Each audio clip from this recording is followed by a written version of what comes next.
इस कार्यक्रम के पुण्यार्चक हैं स्वर्गीय श्री प्रेमचंद जैन की पुण्य स्मृति में श्रीमती पद्मा जैन, गुना, मध्य प्रदेश, श्री विवेक कुमार जैन, श्रीमती सुषमा जैन, वैशाली जैन, वैशालिका जैन, सिंगापुर, श्रीमती सुधा जैन, श्रीमती रेखा, श्री राहुल जैन, श्रीमती नेहा, श्री रोहित जैन सीए, आरव, मौली, अनवी, ईहा जैन, फर्म वर्धमान इंफ्रास्ट्रक्चर, मंडला, मध्य प्रदेश, श्री पवन लाल जी, श्रीमती मनोरमा, श्री धर्मेंद्र, श्रीमती वर्षा, श्री भूपेश, श्रीमती नम्रता, निलय, धैर्य, दर्शील, मोक्षा एवं समस्त धीरावत परिवार, फर्म PM एंटरप्राइजेस, घाटोल, जिला बांसवाड़ा, राजस्थान।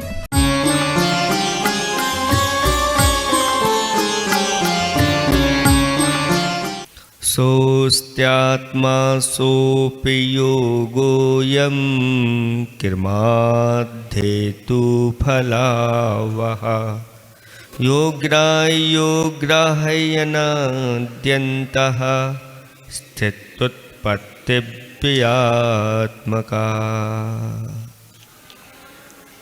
प्रमेयत्वादिभिर्धर्मैः रचिदात्मा चिदात्मका ज्ञान दर्शन तस्तस्मात् चेतना चेतनात्मकः। धर्म स्नेही बब्बात्माओं, यहाँ पर आचार्य पिबर अकलंक देव द्वारा विचरित स्वरूप संबोधन नाम का यह लघुकाय ग्रंथ, इसका स्वाध्याय चल रहा है। स्वाध्याय का आचार्य भगवंतों ने फल बताया कि स्वाध्याय से आत्महित का ज्ञान होता है।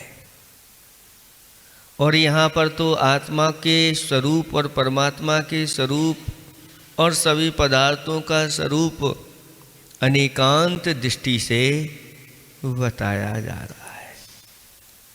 ऐसा स्वाध्याय सुनने से नया नया संवेग आत्मा के अंदर उत्पन्न होता चला जाता है। यानी उसके बारे में जब विस्तार से जानते हैं तो और रुचि बढ़ती चली जाती है, यानी उसके प्रति हमारी आस्था बढ़ती चली जाती है। धर्म में फिर निश्चलता आ जाती है। सर्वव्यापी उसको जब समझ लेते हैं सभी तरह से, तो फिर कहीं फिर डगमग नैया नहीं रहती। तप, व्रत, संयम की भावना दृढ़ होने लग जाती है। उपदेश देने की भी फिर कुशलता आ जाती है। जब सब पहलू अंदर से आने लग जाते हैं तो फिर वह उपदेश देने की भी उस प्रकार की कुशलता हो जाए। किसी ने कहीं से किसी भी प्रकार का प्रश्न पूछ दिया, वही कुछ चिंता की बात नहीं, विवक्षा लगाना है। और अगर मान लो बहुत सारे मत तैयार हो जाते हैं,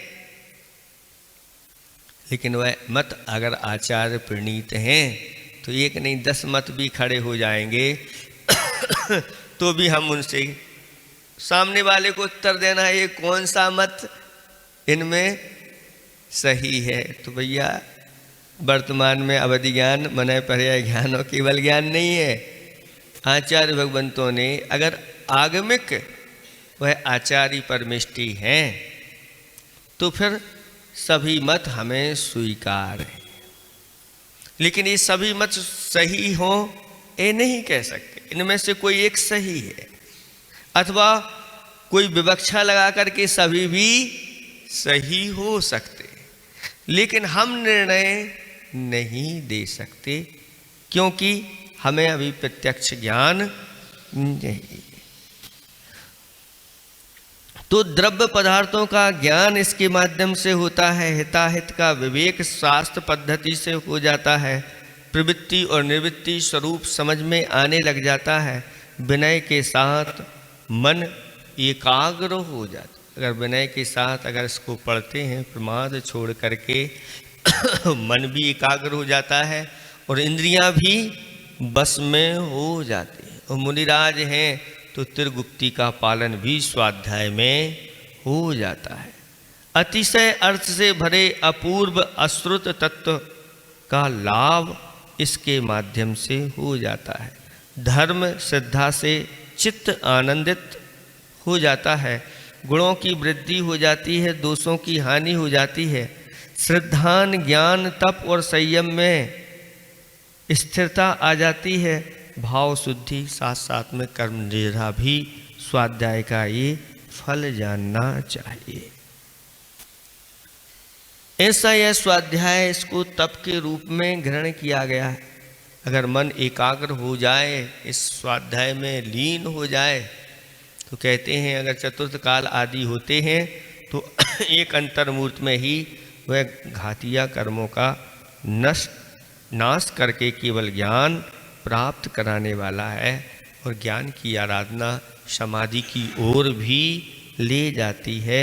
इसके माध्यम से सुत तीर्थ का प्रवर्तन होता है और मोक्ष मार्ग निर्वाध बनता है।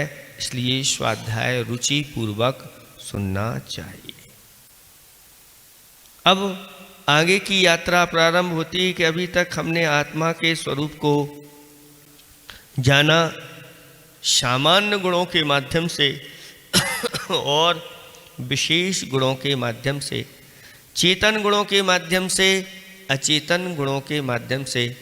अचेतन गुणों की अपेक्षा से आत्मा अचेतन भी कहा जाता है, और चेतन गुणों के माध्यम से चेतन भी कहा जाता है, और चेतन अचेतन दोनों प्रकार का भी स्वीकार किया जाता है। अब आगे सामान्य गुणों की अपेक्षा से कैसा था, अब विशेष गुणों की अपेक्षा से और आपको यहां पर बताते हैं। ज्ञानात् भिन्नो न चा भिन्नो, ज्ञानात् भिन्नो न चा भिन्नो,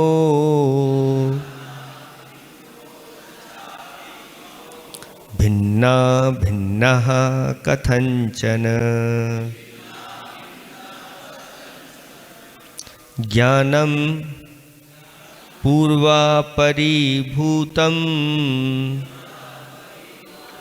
ज्ञानं पूर्वापरिभूतं,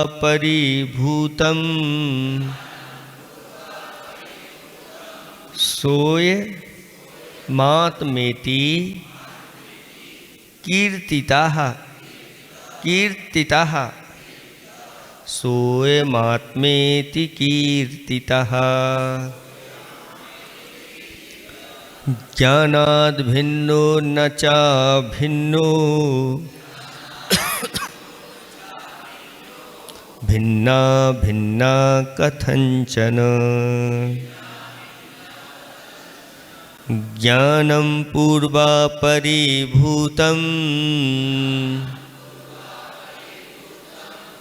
सोयमात्मेति कीर्तितः।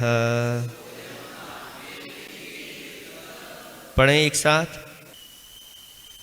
अब देखें यहाँ पर अनेकांत की दृष्टि से सप्तभंग्यात्मक कथन किया जा रहा है।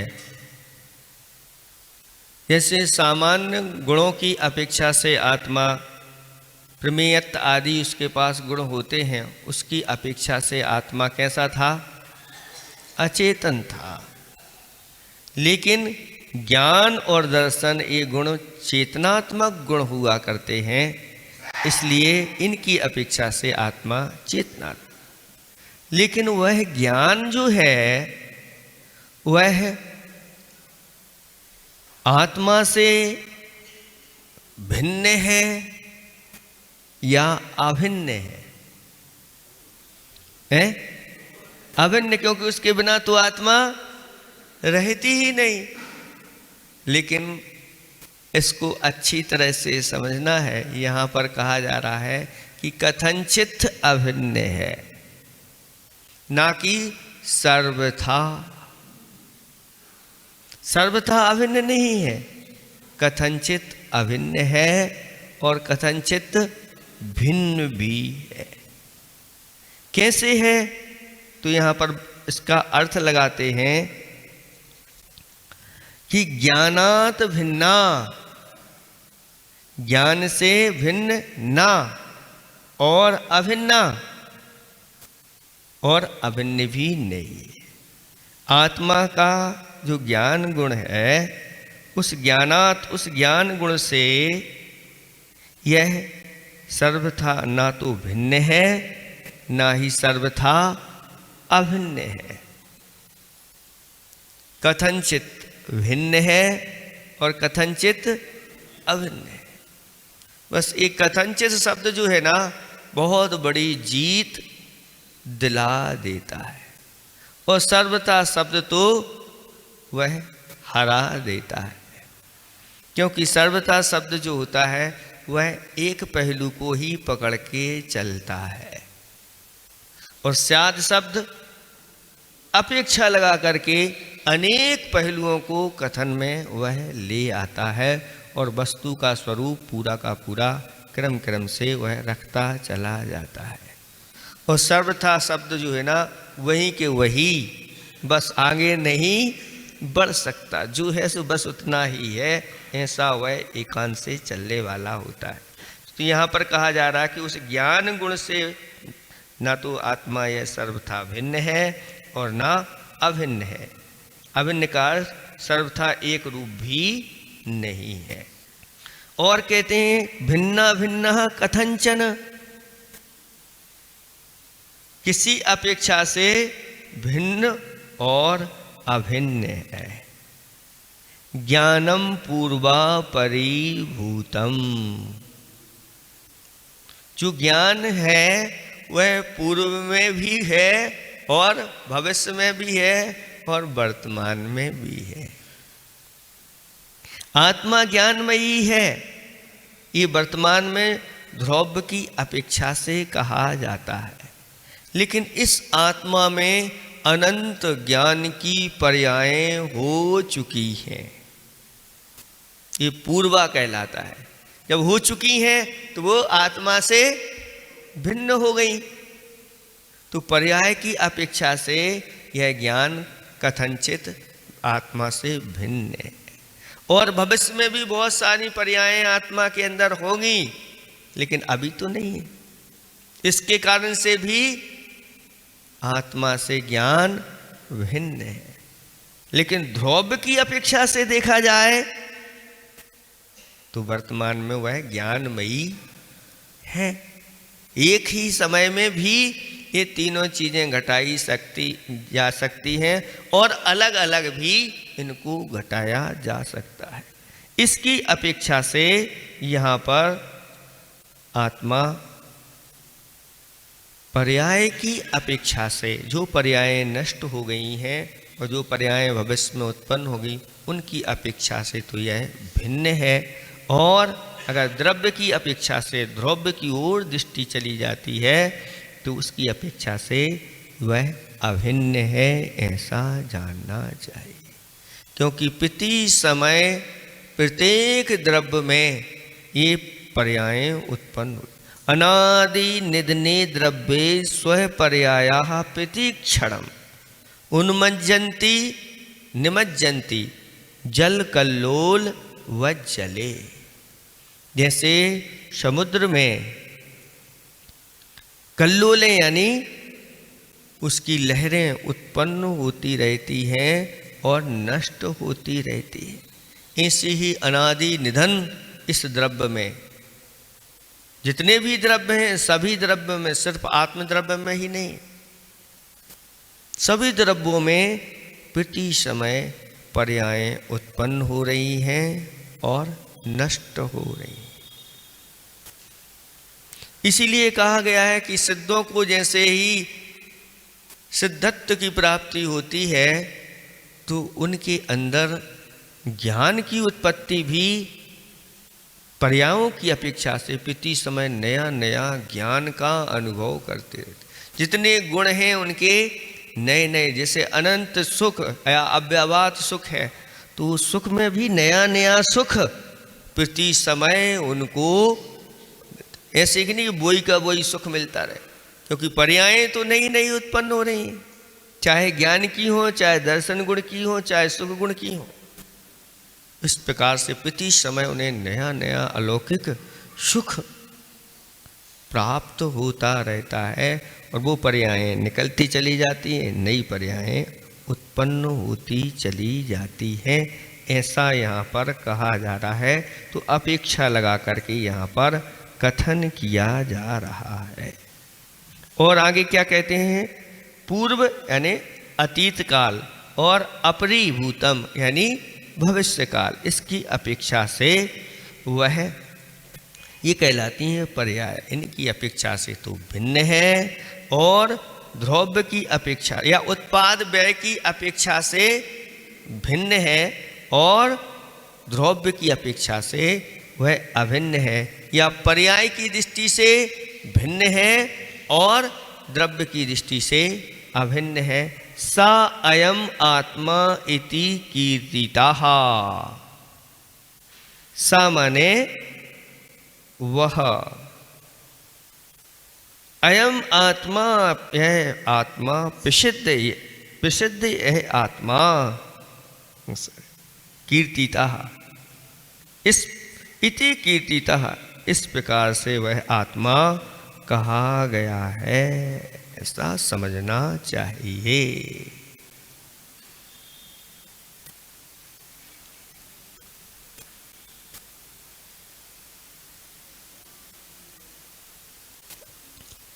अब देखें, द्रव्य जो होता है अन्वय रूप से हमेशा हमेशा, या गुण जो होता है अन्वय रूप से हमेशा हमेशा द्रव्य में बना रहता है। गुण पहले भी था, वर्तमान में भी है और भविष्य में भी रहेगा, परंतु तभी ज्ञान से अन्वय रूप से जो आत्मद्रव्य भूतकाल में था या जो आत्मद्रव्य भविष्य काल में होगा, वह आत्मा एक ही है, वह कोई भिन्न नहीं है। अथवा गुण भी अभिन्न रूप से आत्मा में रहते हैं, लेकिन जब उनकी पर्यायें उत्पन्न होती हैं तो वो नष्ट भी हो जाती हैं। इसके कारण से आत्मा गुण की अपेक्षा से कहें तो आत्मा अभिन्न है, और पर्याय की अपेक्षा से देखें तो आत्मा भिन्न है। इस प्रकार से यहाँ पर भिन्न और अभिन्न स्वरूप यहाँ पर बता दिया गया।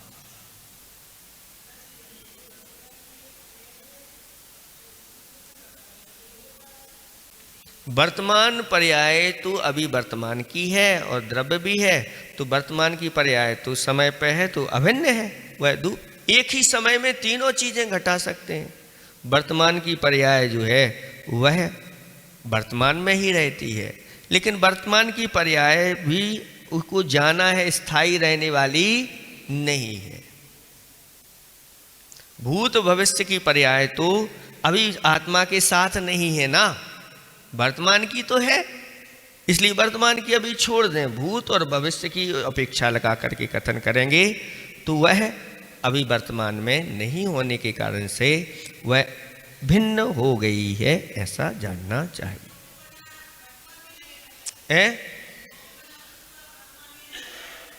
क्या लौकिक ध्रुवपना मुख्य रूप से द्रव्य में ही घटित होता है, पर्याय में नहीं। वर्तमान की भी पर्याय तो वह ध्रुव थोड़ी है, वो तो गई एक समय वाली ही, तो उसमें ध्रुवपना नहीं घटाएंगे। वर्तमान की एक समय जो पर्याय है ये ध्रुव रूप में नहीं है। द्रव्य तो हमेशा हमेशा ध्रुव रूप में रहता है, क्योंकि ये उत्पन्न हुई है, तो उत्पत्ति हुई है तो ये पर्याय है। उत्पत्ति हुई है मतलब इसका व्यय भी होना। एक ही समय में उत्पाद और व्यय, उत्पाद व्यय पर्याय की अपेक्षा से लगाया जाता है, और ध्रुव जो होता है वह गुण की अपेक्षा से उसमें ध्रुवपना होता है।